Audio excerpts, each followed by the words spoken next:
Okay, we're going to go through the process of replication. This is going to be an exact, well, not exact, but a one-to-one copy of the Declaration of Independence, which will be on display here at the Lewis and Clark Trail Museum up until the 4th of July, where it will hopefully go up for silent auction. There we go. I'm already part of the way into it.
That only took about an hour. It would have gone a lot faster if I had the right pen on the quill. So I don't have a chisel tip for my quill. I only have this end, which will work well for the typical write.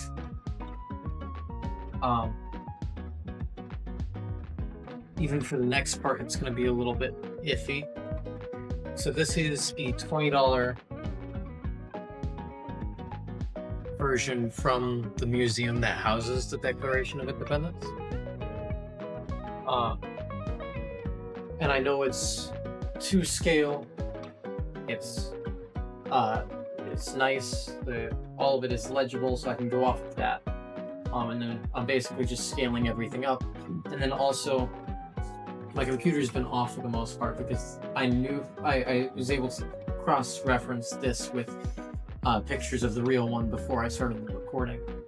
So this is actually pretty accurate, but I'll also be pulling up the actual thing. But I'm going to take a bit of a break and sit down for a little bit.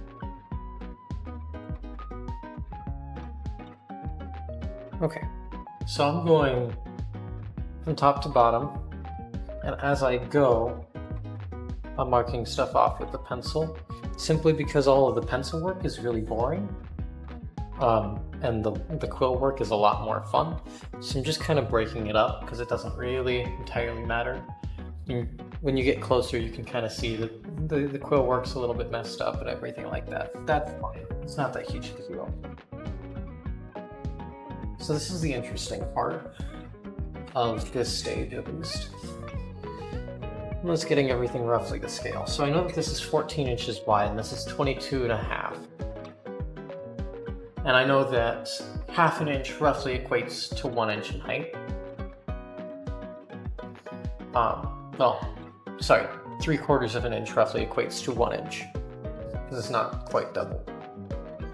So the distance between this and this is half an inch. So we're going to go down to 3/4 of an inch. No, not everything's going to be perfectly to scale on this. Get down like this. So not everything's going to be perfectly to scale on this. It's a 1-to-1 size replica.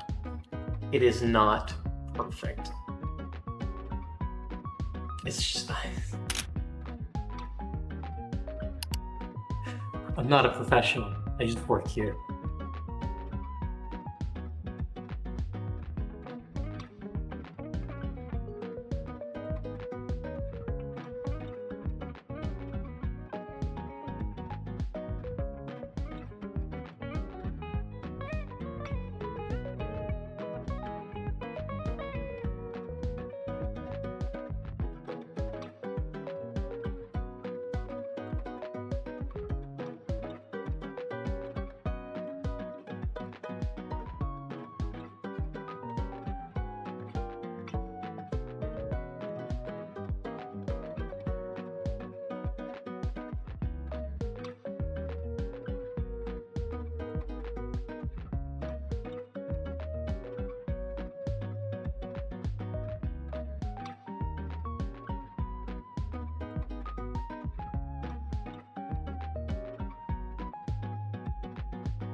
So you have, might be easier to show it on this.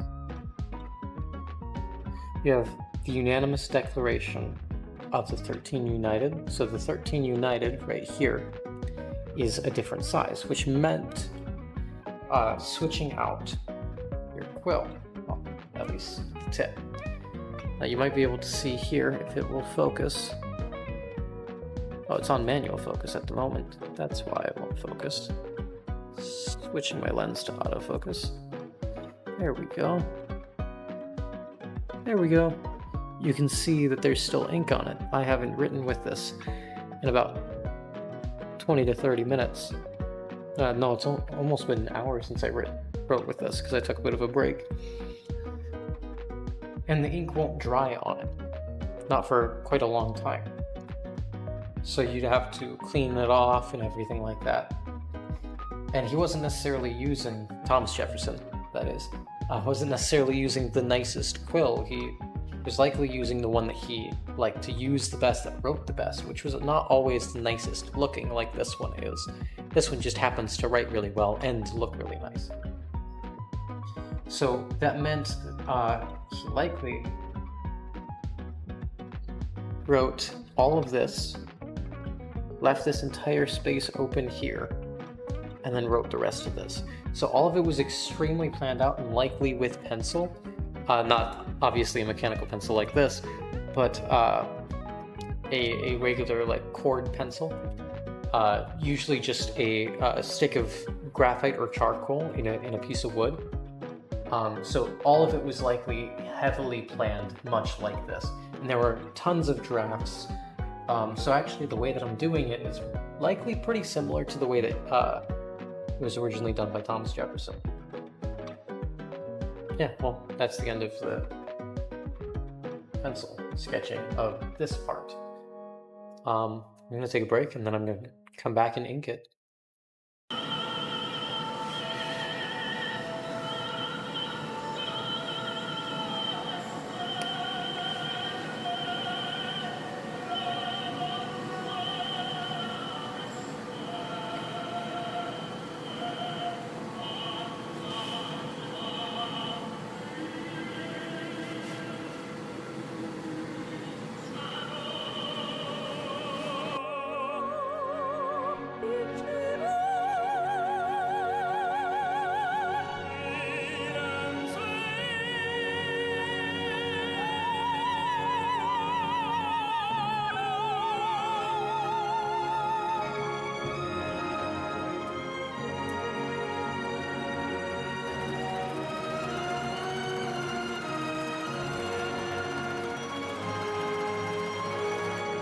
So before I started filming today, I made a bit of an error. Let's see if it'll focus.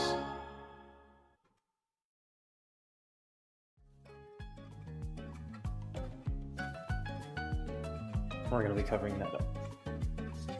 So I'm just using a thin layer of white paint so that when I age it later, it should hopefully dye the paint as well, as opposed to whiteout, which won't. I know this from experience. So just a very thin layer of white, just enough to cover it up. Doesn't need to be a perfect coverage either. Just needs to be to where it's a little less noticeable, because the aging should cover up the rest.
Start filming again.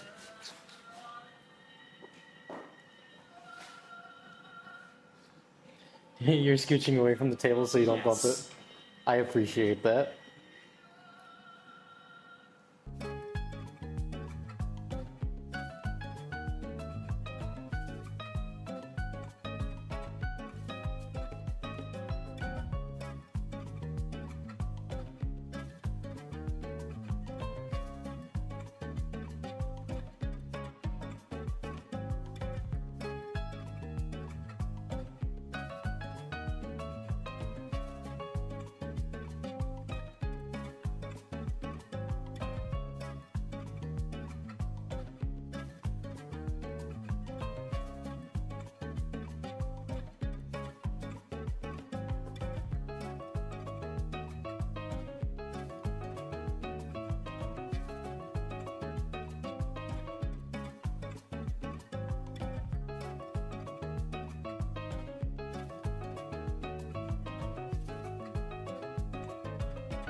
the actual writing itself is now finished. All of the signatures are done. There's a couple of Easter eggs in here. There's some lines missing. This is not a perfect replica. There are mistakes. There are problems with it. But it is all completely hand done.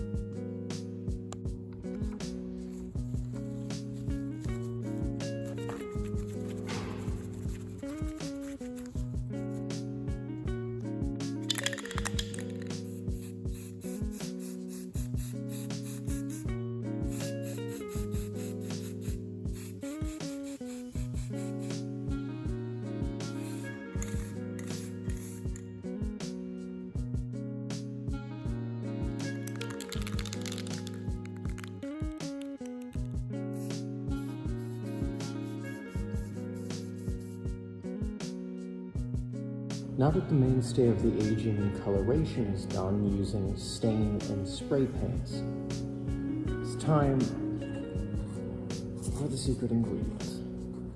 This is a special combination of spices and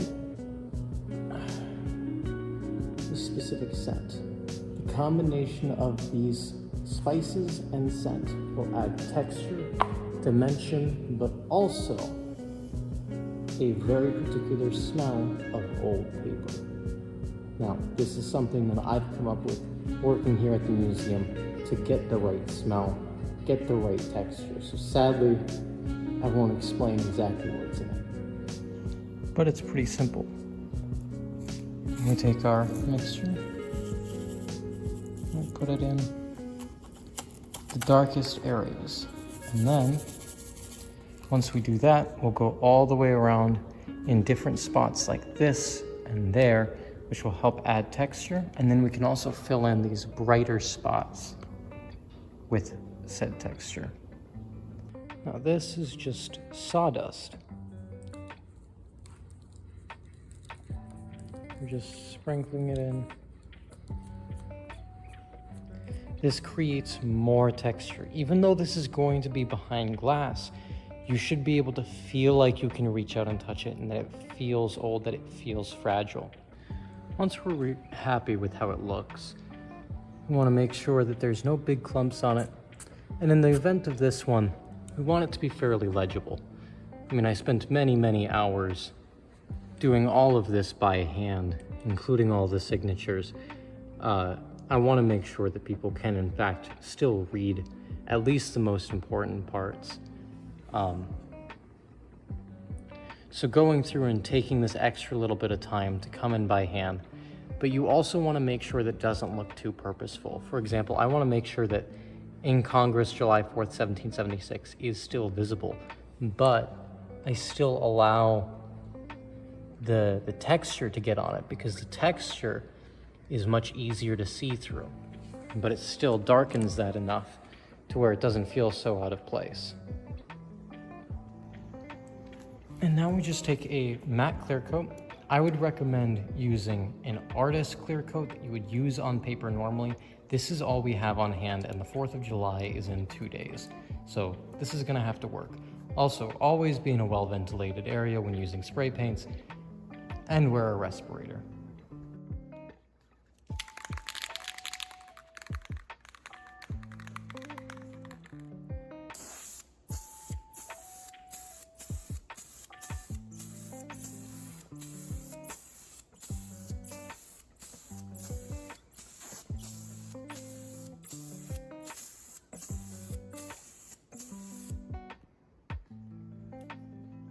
And now we let it dry overnight. We come back tomorrow. We get it framed. As I slide it into the frame here, I'm just going to do this.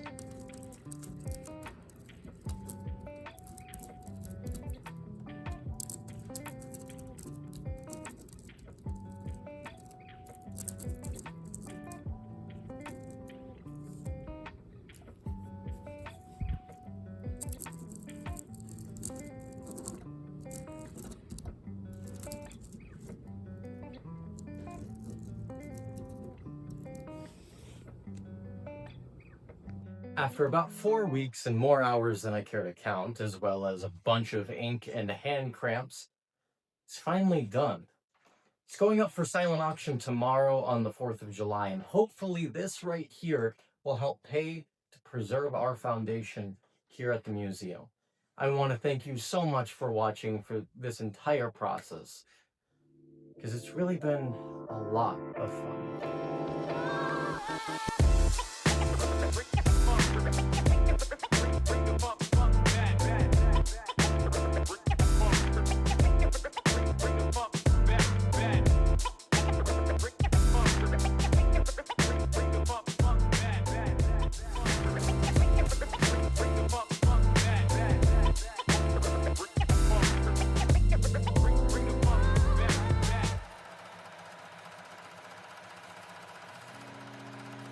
It has been well over a month now since the declaration that we created went up for auction on the 4th of July. It was in fact purchased under one stipulation: that it be brought back here and put on display until the day that they decide to take it out of here.